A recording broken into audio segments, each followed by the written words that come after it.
Lajm I rëndësishëm për Skënderbeun, klubi Korçari është zhbllokuar zyrtarisht merkatoja nga FIFA, duke I hapur rrugë federimit të lojtarëve të afruar gjatë merkatos së verës.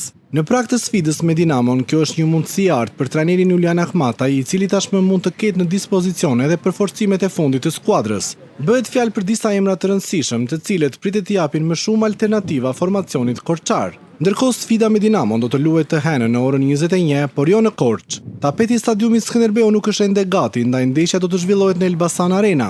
Në këtë mënyrë Skënderbeu u mbet përkohësisht avantazhin e shtëpisë dhe do ta luajë këtë përballje si skuadrë udhëtuese, edhe pse në kalendar ndeshja ishte programuar si një sfidë në fushën e korçarëve. Klubi pritet ta kombesojë këtë avantazh në fazën e dytë, ku përballja do të zhvillohet sipas programit në Korç. Zhbllokimi I merkatos dhe rikthimi I përforcimeve në dispozicion vijnë në një moment të rëndësishëm për Skënderbeun, që kërkon të paraqitet sa më mirë në këtë sfidë të kampionatit.